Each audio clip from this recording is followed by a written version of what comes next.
শুভ সন্ধ্যা বন্ধুরা, কেমন আছো তোমরা সবাই? আশা করছি সবাই অনেক ভালো আছো আর সুস্থ আছো। তোমাদের ভালোবাসা আর ভগবানের আশীর্বাদে আমরাও কিন্তু অনেকটাই ভালো আছি। এমজি ফ্যামিলির সকল সদস্যদের আমার প্রণাম, ভালোবাসা আর স্নেহ। এমজি ফ্যামিলির আরও নতুন একটি ঝলমলে ভিডিওতে তোমাদের সকলকে অনেক স্বাগত। নদিয়া জেলার একটি ছোট্ট গ্রাম থেকে আমি মৌ, একজন সাধারণ ঘরের গৃহবধূ।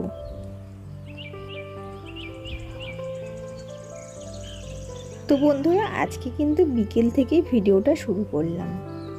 আর বিকেলবেলায় এসে তো দুপুরকারের যে সমস্ত জামা কাপড় মেলে দিয়েছিলাম সেগুলো আগে তুলে নিলাম, আর তারপরে দেখো একটু বিকেলের পরিবেশটা তোমাদের সঙ্গে শেয়ার করছি। জামা কাপড় তুলে নিয়ে ঘরেও চলে এসেছি, আর এদিকে দেখো ঘরটা পুরো অন্ধকার হয়ে রয়েছে, যেহেতু ছোটো মেয়ে ঘুমোচ্ছে সেই কারণে আর লাইটটা জ্বালাইনি। আর এদিকে তোমাদের দাদাভাই তো ফোন দেখতে ব্যস্ত, আর আমার বড় মেয়ে তো আমার সাথে, তোমরা তো দেখতেই পেলে যে ছাদে গেছিলো। তো বন্ধুরা, আজকে চলো তোমাদের সঙ্গে শেয়ার করি আমার রাতের রুটিন। তো সেইভাবে তো তোমাদের সঙ্গে রাতের কোনো ভিডিও শেয়ার করাই হয়নি এখনো পর্যন্ত, তো তাই ভাবলাম যে আজকে তোমাদের সঙ্গে আমার রাতে আমি কি কি কাজ করি তো সেটাই তোমাদের সঙ্গে শেয়ার করি। তো ভিডিওটা সঙ্গে থেকো বন্ধুরা, আর ভিডিওটা যদি ভালো লাগে অবশ্যই একটা লাইক আর কমেন্ট করো। তো চলো বন্ধুরা, ভিডিওটা তোমরা স্কিপ না করে পুরোটা দেখতে থাকো। তো সন্ধ্যের আগে কিন্তু আমি এইভাবে ঘরটা একটু ঝাঁটিয়ে নিই, যেহেতু সন্ধ্যেবেলা সন্ধ্যা দেওয়া হবে, তো সেই কারণে আমি মনে করি সন্ধ্যার আগে একটু ঘর দুয়ারগুলো সুন্দর করে আবার পরিষ্কার পরিচ্ছন্নভাবে ঝাঁটিয়ে গুছিয়ে নিতে। তো সেই মতো কিন্তু আমি দেখো ঘর থেকে বারান্দা পর্যন্ত ঝাড় দিয়ে নিলাম। আর এইদিকে তারপরে এসছি দেখো বড় মেয়ের একটু চুল বেঁধে দিতে। তো চুলে তো কোনো সময়ের জন্য তেল লাগাবে না, আর স্কুলে যাওয়ার আগে তাড়াতাড়ি করে নিজে নিজে একা একা স্নান করে নেয়, আর সেই সময়টা আমি এতটাই ব্যস্ত থাকি যে ওকে একটু তেল মাখিয়ে দেবো চুলে সেটাও করতে পারি না।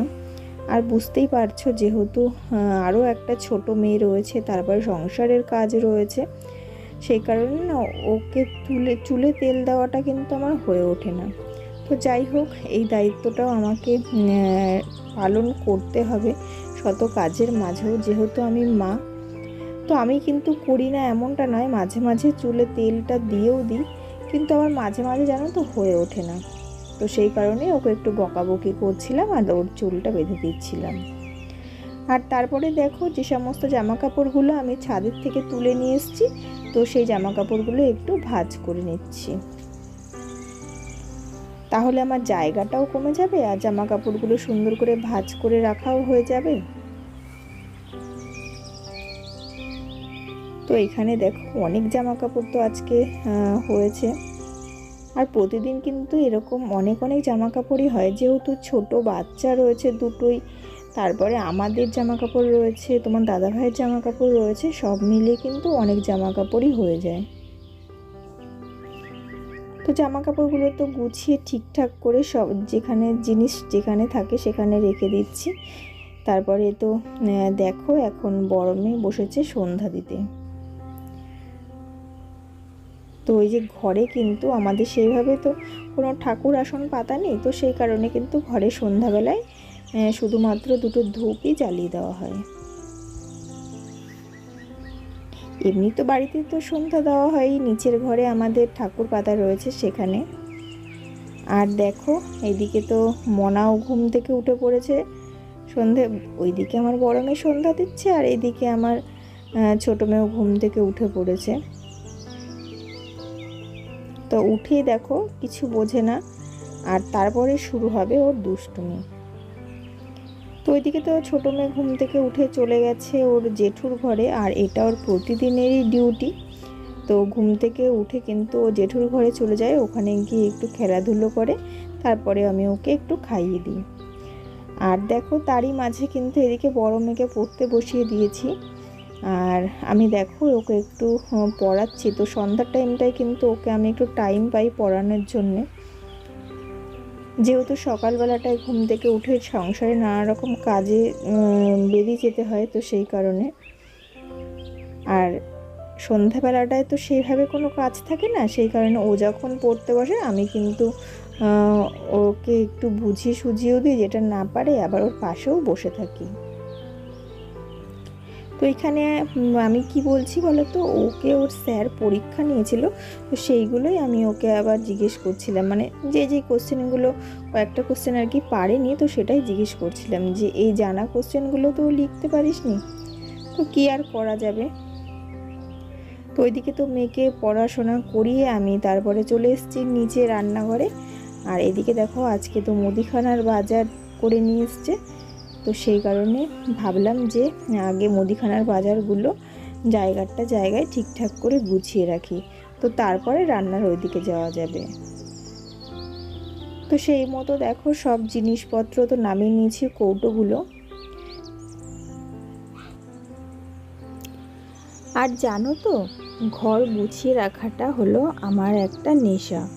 তো সেটা নিজের শোবার ঘরই হোক আর রান্নাঘরই হোক, তো আমি মনে করি যে ঘর গুছিয়ে রাখলে পরে নিজের মধ্যেও কিন্তু একটা পজিটিভ এনার্জি আসে। যদি ধরো তোমার মনটা খারাপ লাগছে, মনটা ভালো লাগছে না, তো আমি সাজেস্ট করব তোমরা ঘর গোছাও, তাহলে দেখবে তখন কিন্তু সেই কাজের মধ্যে তুমি ইনভলভ হয়ে পড়বে, তো তখন কিন্তু তোমার মনটা অটোমেটিক্যালি ঠিক হয়ে যাবে। তো রান্নাঘর বলো আর নিজের ঘরই বলো, সে বড় অট্টালিকাই হোক আর ভাঙাচোরা টিনের ঘরই হোক, তো যার কাছে যেটা আছে তার কাছে কিন্তু সেটা স্বর্গ। তো সেই কারণে আমি আমার নিজের বেডরুমটাও যেভাবে ক্লিন করে রাখি সব সময়, তো আমি কিন্তু এই রান্নাঘরটাও সবসময় চেষ্টা করি পরিষ্কার পরিচ্ছন্ন করে ক্লিন করে রাখতে, আর যেখানকারের জিনিস সেখানটায় রেখে দিতে। আর রান্নাঘরটা তো আমার অনেকটাই ছোট, তো সেই কারণে দেখো রান্নাঘর ছোট অনুযায়ী আমার কিন্তু জিনিসপত্র হয়ে গেছে অনেক। তো সেই কারণেই কিন্তু প্রত্যেকটা জিনিসই পরিষ্কার পরিচ্ছন্ন রয়েছে, কিন্তু হয়তো একটু এদিক ওদিক করে রাখা আছে, কিন্তু তাও আমি চেষ্টা করি এর মধ্যেই সব কিছু ঠিকঠাক করে গুছিয়ে রাখার। আর এইদিকে যে দেখছো তোমরা যে সবজির ঝুড়িগুলো রয়েছে না, তো সেইগুলো তে তো সবজি রাখা হয়, তো এখন ভাবছি যে একটা র্যাক কিনবো, তাহলে আমার এই সবজির ঝুড়িগুলোর থেকেও সবজিগুলো সেই র্যাকে রাখা যাবে, আর জায়গাটাও কম হবে আর দেখতেও ভালো লাগবে।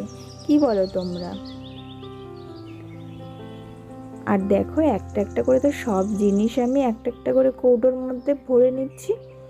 তো মুদিখানা বাজারের মধ্যে কিন্তু ডাল, জিরে, হলুদ, তারপরে চিপস, মানে মোট কথা ডাল, মশলাপাতি এসব কিন্তু আনা হয়েছিল।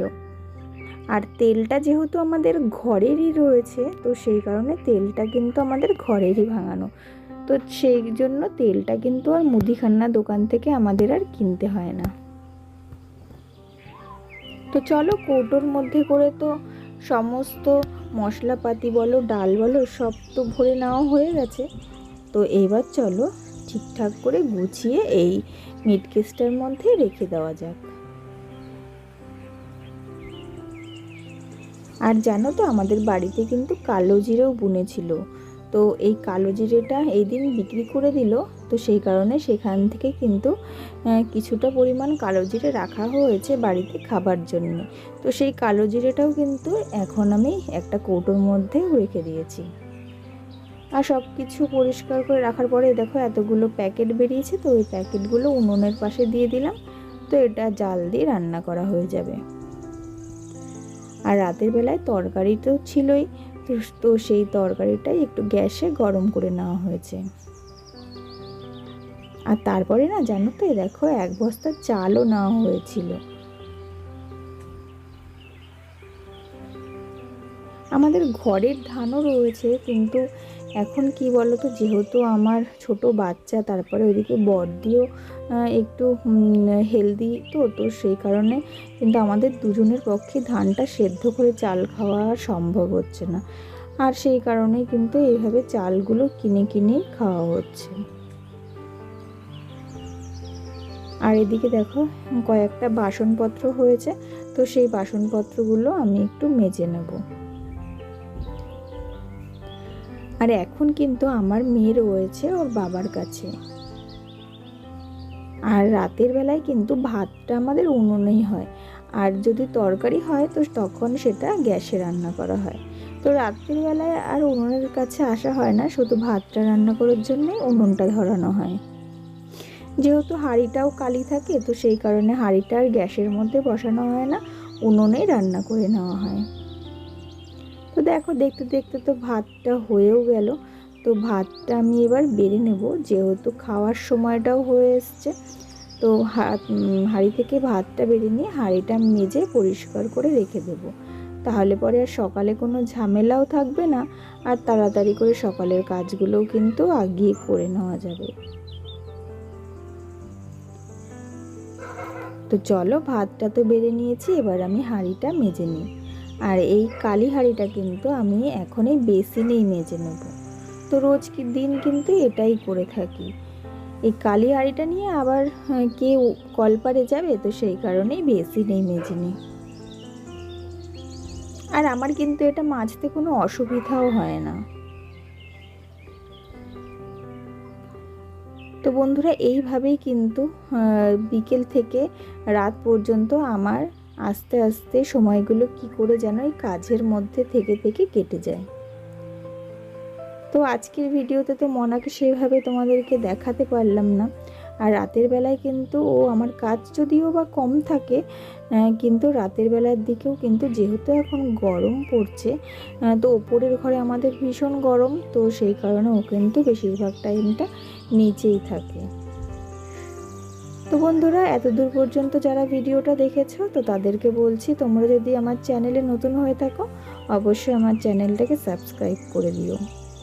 আর যেসব বন্ধুরা আমার চ্যানেলকে সাবস্ক্রাইব করে দিয়ে আমার পাশে রয়েছে তাদেরকে তো অনেক ধন্যবাদ।